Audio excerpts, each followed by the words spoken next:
Screen time HP tinggi apa penyebabnya?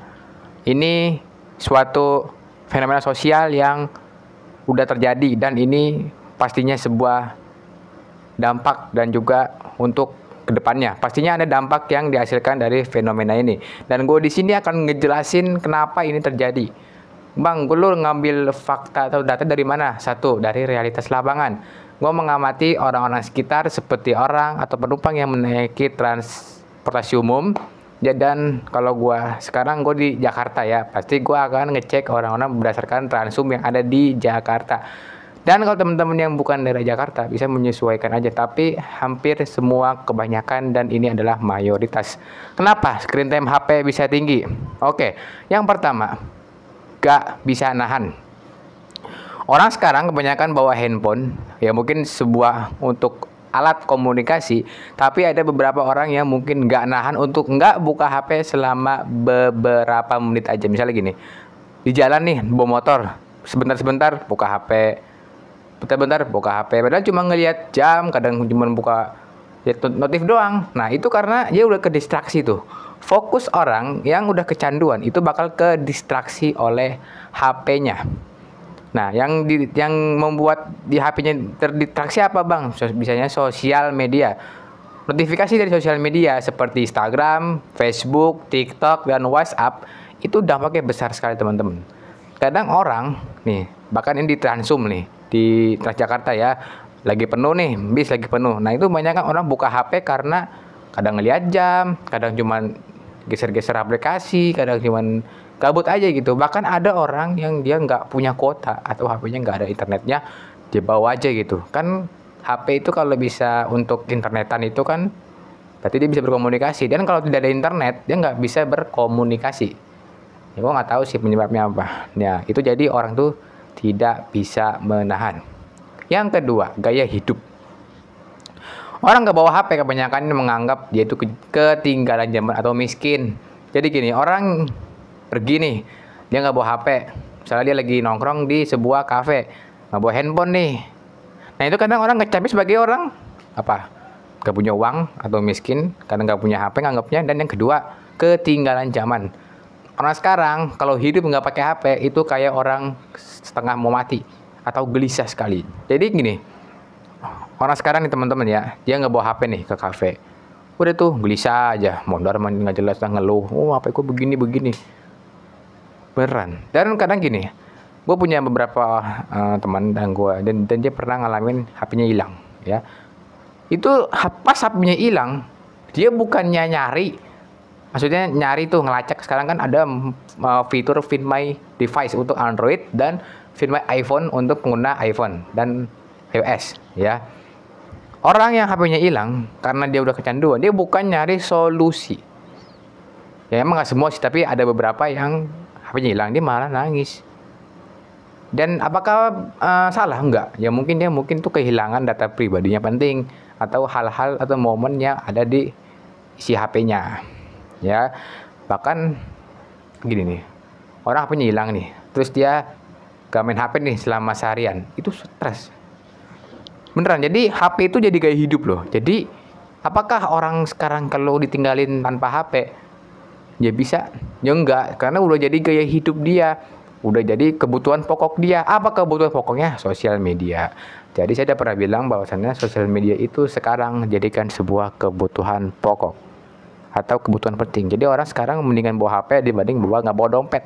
Karena HP sekarang udah bisa QRIS kan. Jadi orang kadang pergi pun nggak bawa dompet, cukup bawa HP, terus bayar, selesai. Nah yang selanjutnya adalah sosial media atau disetir sosial media. Sekarang saya tanya, kita sosial media itu diciptakan oleh manusia kan? Tapi kenapa fenomena sekarang menganggapnya itu orang itu diperbudak oleh sosial media? Setiap hari scroll TikTok. Mau tidur TikTok, bangun pagi TikTok, IG, YouTube. Oke, nggak masalah kalau misalnya dia mencari informasi yang bagus atau informasi bermanfaat, nggak masalah. Tapi kalau misalnya dia nyari informasi yang tidak ada manfaatnya, tidak ada value-nya, tidak ada kaidah atau dampak positifnya, buat apa? Kadang ada loh orang scroll TikTok nih, dia rela begadang sampai subuh, sampai jam 4:30 atau jam 5 pagi untuk scroll TikTok. Jadi kadang kita berpikir, siapakah sebenarnya yang mengontrol hidup kita? Kita kah? Atau sosial media? Nah, ini kan jadi sebuah pertanyaan ya, atau sebuah pemikiran yang muncul di otak kita gitu. Kan sosial media ini diciptakan untuk menyebarkan informasi, untuk berdagang, untuk afiliat, atau influencer, atau promosi iklan. Tapi kenapa kita yang diperbudak? Berarti kan gini, kalau misalnya nih Instagram, itu yang bikin Instagram itu nggak punya video, nggak punya foto, yang bikin siapa? Kita. Jadi kita diperbudak oleh produk kita yang buat. Misalnya gini, si A bikin konten nih, misalnya nge-review makanan, si B. Jadi kadang manusia itu diperbudak oleh perbuatannya sendiri. Itu contohnya apa? Sosial media. Jadi orang sekarang itu malah terbalik ya. Harusnya yang kontrol dirinya itu dirinya masing-masing, pribadinya, bukan sosial media. Kalau nontonnya yang positif, belajar misalnya marketing, belajar trading, belajar investasi, belajar ilmu sosial dan sebagainya, oke, nggak masalah. Tapi kadang orang kebanyakan yang nontonnya nggak jelas, nonton ini.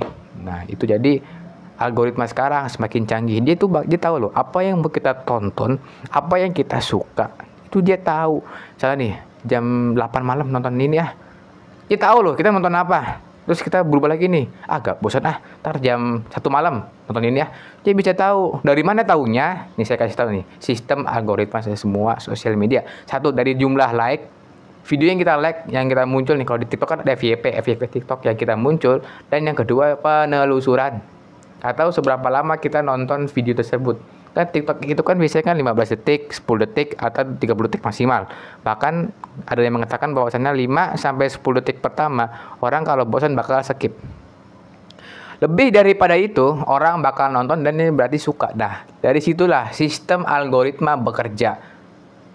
Dan dia akan merekomendasikan video yang kita tonton. Seperti itu, misalnya gini, kita nontonnya tutorial masak nih, suka nih sama videonya. Ya udah kita bikin nontonnya masak. Kabut, nontonnya mobil balap, ganti mobil balap. Jadi algoritma itu pinter. Janganlah kita diperbudak oleh sosial media. Diperbudak, jangan kita diperbudak. Karena sosial media itu kan produk buatan manusia. Jangan sampai kita diperbudak oleh produk kita sendiri. Gak boleh. Ya, jadi yang kontrol hidup kita itu adalah diri kita sendiri. Yang selanjutnya, tidak bisa lepas. Nah, samanya kayak tadi, gak bisa candu atau ya begitulah. Jadi orang nggak bisa lepas. Bahkan lagi berak atau lagi buang air pun orang masih main HP. Bahkan nih dicas. Makanya kenapa sekarang ada fitur bypass charging. Apa itu bypass charging, Bang? Jadi bypass charging itu gimana kalau kita ngecas HP, itu dia langsung ke baterai. Misalnya gini, kita ngecas HP nih. Nah, kita main game. Nah, itu dia nggak langsung ke baterai, langsung ke mesin. Jadi tujuannya biar nggak panas kayak di laptop lah intinya. Laptop itu kan kalau kita ngecas HP untuk laptop untuk dicas untuk main game atau ngedit yang berat-berat, dia ada seperti. Kenapa bypass charging ini diluncurkan? Karena kebanyakan mayoritas orang main HP dicas. Muncullah fitur ini bypass charging sebagai solusi. Jadi, apakah ini positif? Positif. Apa negatifnya? Ada negatifnya. Orang makin kecanduan. Dicas, mainin.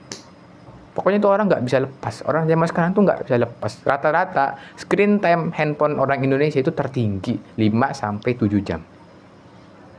Ini gue bukan teori atau ini. Maksudnya ini gue langsung teman-teman gue tanya tuh nih.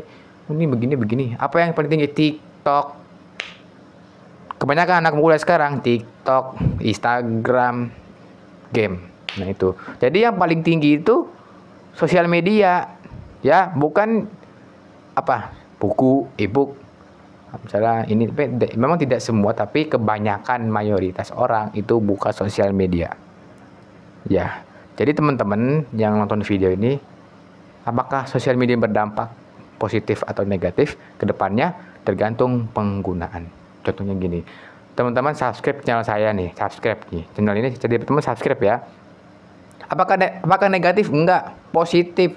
Teman-teman kalau subscribe channel ini, terus ada video baru muncul nih, terus nonton nih, gue kasih edukasi nih kayak gini, edukasi, itu positif. Jadi kalau teman-teman subscribe nggak rugi, ya. Ingat, apa yang kita tonton, apa yang kita subscribe atau yang kita follow di sosial media itu adalah cerminan dari diri kita sendiri. Cukup sekian dan terima kasih.